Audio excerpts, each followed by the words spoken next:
Welcome to this question and answer session where Stephen Davey answers questions about the Bible and the Christian faith. Here's the question of this episode. I'm Dave in Jacksonville, Florida. Dr. Davey, in Hebrews chapter 2, what does it mean that Jesus tasted death?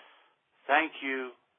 Well, Dave, thanks for calling in with that question, and thank you for listening to Wisdom for the Heart there in Jacksonville, Florida. Stephen? Yeah, Dave, thanks. The idea of tasting death, what does that mean? I think part of the problem in understanding some of these idioms is our own thought process when we hear an English word.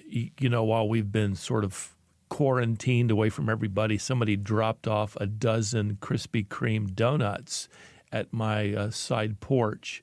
A member of the church, who is, now going to be a member for life as far as I'm concerned. So, I looked at the dozen and I thought, oh man, what am I going to do? Well, I thought, I'll just taste one. So what that meant was I took a bite of one, well, maybe two, but I didn't eat the whole dozen. I just tasted a little bit. So I didn't really experience fully that gift. And I think that's the problem. So in Hebrews 2:9, which is the verse you mentioned, let me just read it.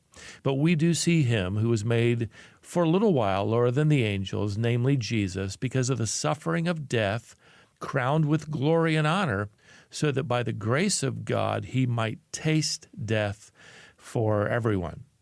That's Hebrews chapter 2 and verse 9. You need to understand that this is simply a figure of speech, which means that Jesus experienced death through the crucifixion and, of course, his burial. By the way, a cross-reference which will be really helpful for you if you want to write this down is John chapter 8, verses 51 and 52. Jesus said, "Truly, truly, I say to you, if anyone keeps my word, he will never see death." The Jews said to him, "Now we know that you have a demon. Abraham died, and the prophets also. And yet you say, if anyone keeps my word, he will never taste death." Same expression used, and in that culture and in that idiom, it would mean certainly experiencing everything related to death. I hope that helps, Dave. Thanks for calling in. Thanks for listening today. This has been a production of Wisdom for the Heart.